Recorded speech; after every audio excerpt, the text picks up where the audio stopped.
Now that my list of movies from 2021 is finally complete, it's time to talk about my favorites from last year.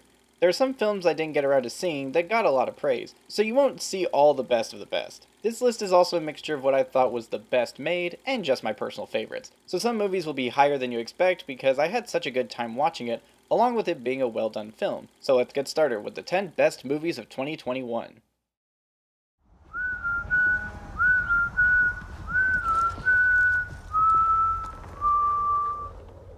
With 12 Oscar nominations this year, The Power of the Dog is a western written and directed by Jane Campion, starring Kristen Dunst, Jesse Plemons, Cody Smith-McPhee, and Benadryl Claritin.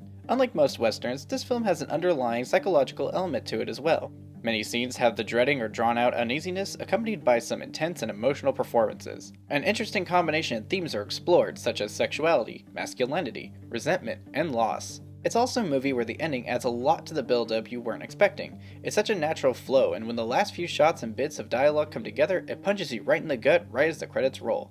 If you have any interest in the nominees this year, this is a good one to check out.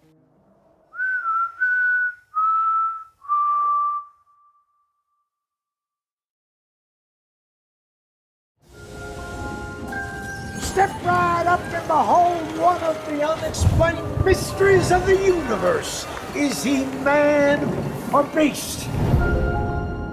Speaking of more Oscar nominees, we have Guillermo del Toro's newest outing with Nightmare Alley. Del Toro directs and co-wrote the film with Kim Morgan, based on a novel by William Lindsay Grisham, a neo-noir psychological thriller that follows a wandering circus psychic who will do anything to further his success. A stacked cast with Bradley Cooper, Cate Blanchett, Rooney Mara, Toni Collette, Richard Jenkins, and Willem Dafoe. It's a beautifully designed and shot movie. The story sets up a lot at the beginning, taking its time to let the elements breathe and establish themselves. That way, when the last act shows up, what may have felt like a slow burn picks up and gets your heart going once things begin to turn sour. If you're a fan of Del Toro's work, I can't see why this wouldn't impress you as well. Much like The Power of the Dog, it has plenty of themes it harps on with greed, trust, ambiguity, lust, and alludes to what is a stage act and what is possibly real magic. If you haven't checked this one out yet, open your eyes and see it for what it truly is. If you displease the right people, the world closes in on you very, very fast.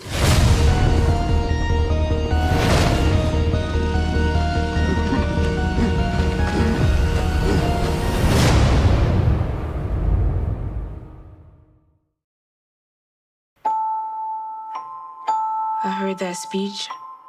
I knew we'd make noise.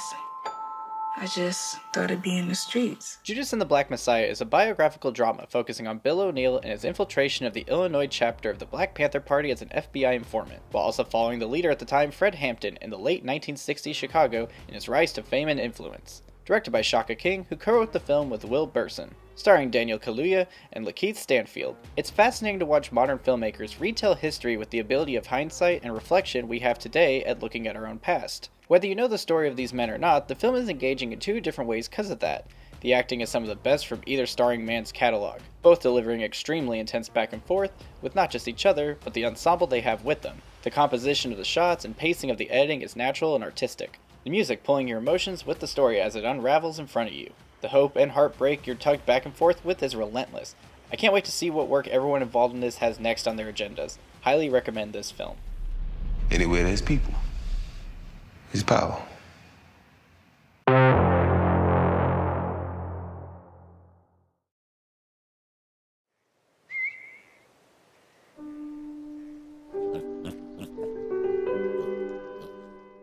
Another year comes and goes, and Nicolas Cage has 50 new checks to cash for 2021. Pig is on the shockingly great side of the perpetually flipping coin that is the Cage quality catalog. Pig is a drama about a truffle forger whose titular pig is stolen and he goes on a rescue mission. Written and directed by Michael Sarnowski in his directorial debut no less. Something like this story could easily be portrayed as some underground, grungy, badass kind of movie, but Pig decides to just be all emotion and let you learn about these characters and why they are the way they are in a very natural and attention-keeping scenes. Nicolas Cage, Alex Wolff, and Adam Arkin are able to let you feel exactly what's being felt in front of your eyes, and you want Cage to find his pig and go home. Sniff this one out and give those heartstrings a pull. Who has my pig?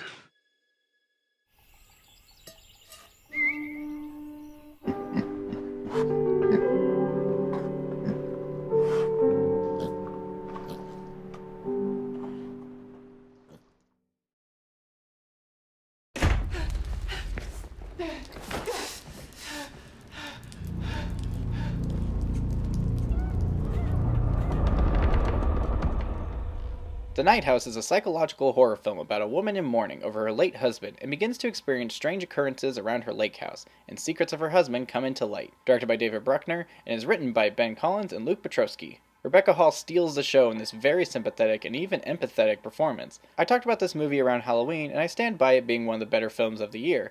A lot of that credit is given to the direction and the use of shadows, lighting, and cinematography. Heavy subject matter dealing with suicide and grief is handled with creative yet delicate care. It can be seen as a little out there when you tie in the horror element towards the end, but the climax of the film is somber yet entrancing.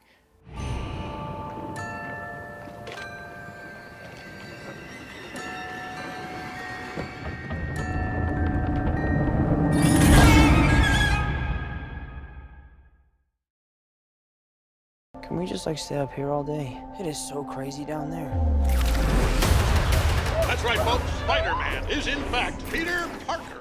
Well, they did it. After all the hype, they did it. Returning writers Chris McKenna and Eric Sommers, as well as director John Watts, are joined not just by the returning cast of previous Spider-Man MCU movies, but yes, villains and Spider-Men from the live-action films of the past. As a Spider-Man fan, this is one of the most satisfying entries in the entire slew of Spidey movies. We have great character arcs from all three webheads, Peter Parker finally growing into the Spider-Man we've been building toward, and Willem goddamn Dafoe proving why he's the best person to ever put on the green zip-up armor. Action and drama that drives the emotion to critical mass, and an ending left for Tom Holland's Peter to venture into more movies, ignoring some honestly kinda nonsense logic when it comes to some character acts and how Doctor Strange's spell works. The payoff for our friendly neighborhood Spider-Man will please anybody.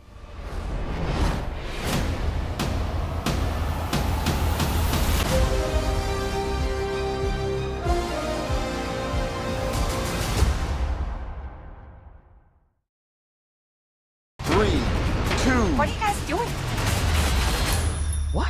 We're here to save you. You were gonna save me? It was a really good plan, too. Well, I can go back inside and you can still do it. That's Patrick. After being disappointed 5 years ago, Warner Bros. Swing at a Suicide Squad sequel, reboot, palate cleanser attempts to right the muddy and annoying wrongs of its predecessor. Directed and written by James Gunn, who's now double-dipping in superhero franchises. Although topping the original Suicide Squad is like jumping over a hurdle buried underground, the Suicide Squad went above and beyond just being better. Due to it working as a sequel, but functioning better as a soft reboot, its characters are more naturally introduced, and its cast of misfits have more entertaining personalities. The opening sequence does wonders for what you'd expect from a movie with this title. Gunn's style when it comes to action, humor, and drama shows you what happens when a creator is basically made for certain stories.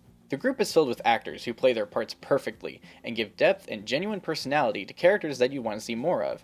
Even its more cheesy story beats flow weirdly well with the raunchy and violent comedy. The movie is also a standout, and feels much more connected to this movie than the overly saturated jukebox skipping that was the 2016 Suicide Squad. I don't want to just compare the movies to say 2021 Squad is better, even if you haven't seen the 2016 movie, which you shouldn't.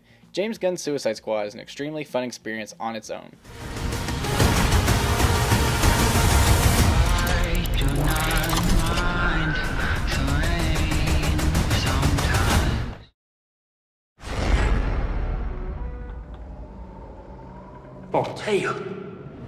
The Green Knight follows the story of Sir Gawain from Arthurian legend. He travels to meet the titular Green Knight after cutting a deal 1 year ago. Directed and written by David Lowery. Visually, its use of color, lighting, and framing makes any screenshot look like a work of art to put on your wall. That's to be expected from the guy who made a Ghost Story, which is almost entirely visual storytelling. The Green Knight also calls upon loads of different mythologies and imagery, one specific one being tarot cards. You don't have to be really knowledgeable of said references to appreciate its use though, which I see as a plus as well. I do really enjoy the themes of honor, responsibility, and respect. The trials and odd creatures Gawain comes across open this world as so much wonder and mysticism that although we never get a full backstory on, we're fine with it, and what we are given with is nothing short of breathtaking cinema. Check it out if you haven't already. The fact that this movie didn't get a single Oscar nomination is some kind of criminal act. Are you ready?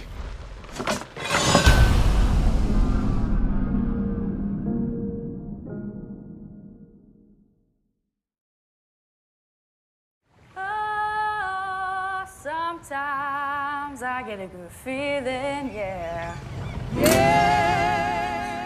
Coda is a coming-of-age comedy drama following the titular child of deaf adults, Ruby. She's the only non-deaf person in her household, high school life is coming to its end, and leading to what she wants to do with her future, her family begins dealing with their own hardships. Written and directed by Sean Heder, Coda is delightful to watch. The family, played by Emilia Jones, Troy Kotzer, Daniel Durant, and Marlee Matlin, play off each other so naturally. They're supportive, but they have their history with one another that unfolds as you see the dynamics clash throughout. A loving but worried father, a well-meaning but unintentionally obtuse mother, and a caring but prideful brother. Ruby has to balance her home life that slowly eats away more and more of her time and steals opportunities that she wants for her future. It's the kind of drama that you can side with her, but you also understand why things are the way they are. Everything feels like it's out of her control, and she's doomed to be stuck in a situation that is still important to her, but can become suffocating. The movie makes these cases for everyone, and it's impossible to pick one side because they're all right in a way. A lovely and earnest film, Coda competes very closely with my number one of this year. To get by.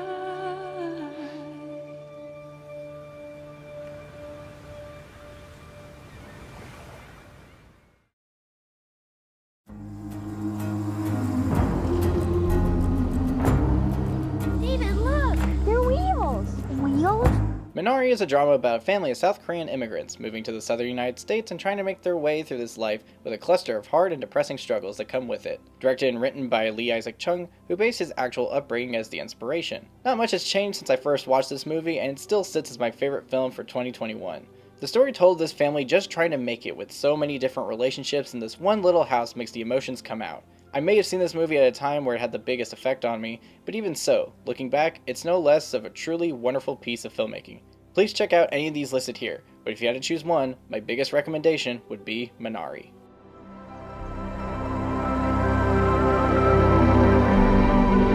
Oh, pretty boy, pretty boy. I'm not pretty, I'm good looking.